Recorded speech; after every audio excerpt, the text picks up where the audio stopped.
Dubai का ऐसा काला और घिनौना सच जिसे सुनकर आपके रोंगटे खड़े हो जाएंगे। दुबई का नाम सुनते ही हमारे दिमाग में ऊंची ऊंची बिल्डिंग्स, आलीशान बंगले, महंगी महंगी गाड़ियां और एक लग्जरी लाइफ के ही ख्याल आते हैं। आपने सोशल मीडिया पर दुबई की कई वीडियोस देखी होंगी जिसमें दिखाया जाता है कि दुबई में हर कोई अमीर है, हर व्यक्ति यहाँ खुलकर अपनी जिंदगी एंजॉय करता है। लोगों के पास पैसा और सोने की कोई कमी नहीं है। लोगों के घरों में टॉयलेट भी सोने के बने हैं। कई वीडियोस में खूबसूरत लड़कियां ही दिखाई जाती है, लेकिन असल में ये दुबई का पूरा सच नहीं है। दुबई की असली सच्चाई इससे बिल्कुल विपरीत है। दुबई में इतने गंदे काम होते हैं कि सुनकर ही आपका चेहरा शर्म से लाल हो जाएगा। दुबई की काली करतूतों के बारे में जानने के लिए बस आप वीडियो के आखिर तक हमारे साथ बने रहिए। दुबई की चकाचौंध भरी जिंदगी वाली वीडियोस देखकर हर किसी का मन करता है कि क्यों ना दुबई जाकर ही बसा जाए।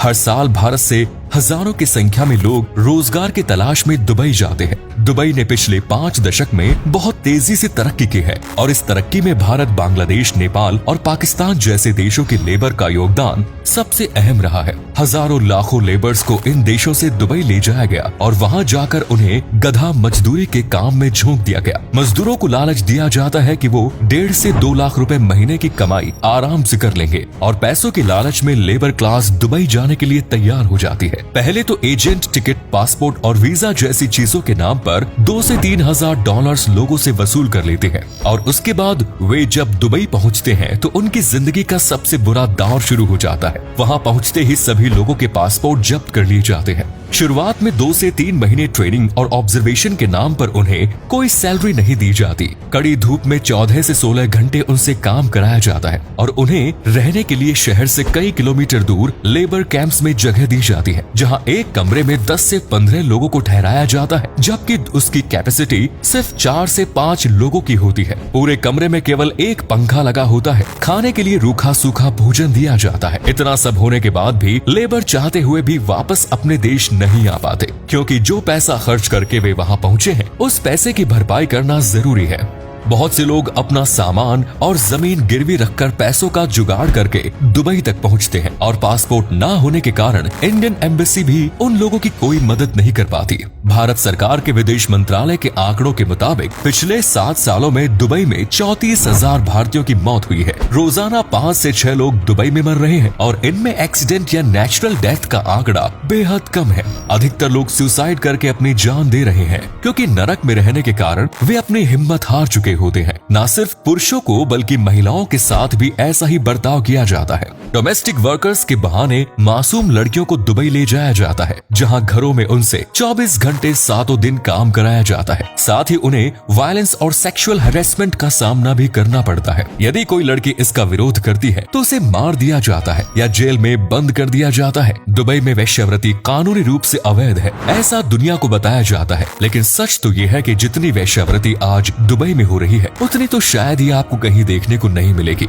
शाम ढलते ही यहाँ की रातें रंगीन होना शुरू हो जाती। शेखों को रोजाना अपनी हवस शांत करने के लिए नई नई लड़कियों की जरूरत होती है। एस्कॉर्ट सर्विसेज के जरिए दुनिया के अलग अलग कोनों से महिलाओं को यहाँ लाया जाता है। शराब के नशे में चूर होकर शेख इन महिलाओं के साथ जो चाहे वो करते हैं। वो बदले में पैसा देकर महिलाओं की जुबान बंद कर दी जाती है। कई बॉलीवुड और हॉलीवुड एक्ट्रेसेस की डिमांड भी दुबई के शेख करते हैं और एक रात के लिए लाखों करोड़ों रुपए लुटाने के लिए भी तैयार रहते हैं। दुबई की जेलों में इंसानों को इंसान समझा ही नहीं जाता, बल्कि जानवरों से भी बदतर तरीके से यहाँ रखा जाता है। छोटे छोटे बैराकों में 15-20 कैदियों को रखा जाता है। उन्हें पीने का साफ पानी भी नसीब नहीं होता और कई बार तो टॉयलेट में लगे नल का पानी ही पीना पड़ता है। खाना मिलने का यहाँ कोई भी फिक्स टाइम नहीं होता और खाने की क्वालिटी भी काफी घटिया होती है। कई बार सड़े हुए अनाज और सब्जियों से भोजन बनाकर कैदियों को परोस दिया जाता है। दुबई में एशिया और अफ्रीका से हजारों लाखों की संख्या में लोग नौकरी और मजदूरी के लिए जाते हैं, लेकिन वे मजदूर दुबई के कानूनों से अनजान होते हैं और छोटे से अपराध के लिए भी उन्हें कई साल जेल में बिताने पड़ते हैं। उन्हें कई तरह से यहाँ पर टॉर्चर किया जाता है।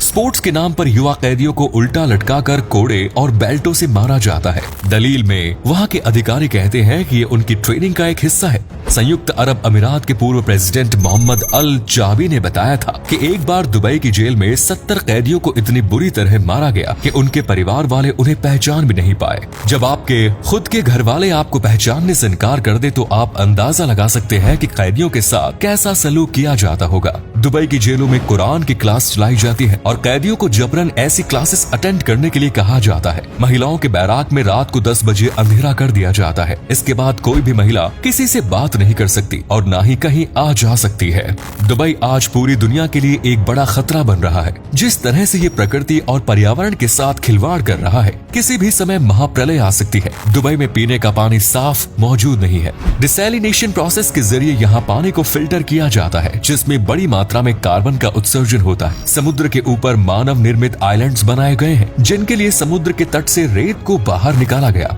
इससे पूरा बैलेंस गड़बड़ा सकता है। दुबई में विकास इतनी तेजी से हुआ है कि यहाँ पर सीवेज ट्रीटमेंट सिस्टम आज तक ठीक तरह से डेवलप नहीं हो पाया। मानवाधिकारों का यहाँ पर जमकर उल्लंघन किया जाता है। न सिर्फ आम लोग बल्कि शाही परिवारों की महिलाएं भी यहाँ पीड़ित और त्रस्त हैं। शेख मोहम्मद बिन राशिद अल मखदूम दुबई के प्रिंस है और साल 2019 में उनकी छठी पत्नी हया अपने दोनों बच्चों को लेकर यहाँ से भाग गई थी। हया ने राशिद अल मखदूम पर घरेलू हिंसा जैसे कई आरोप लगाए।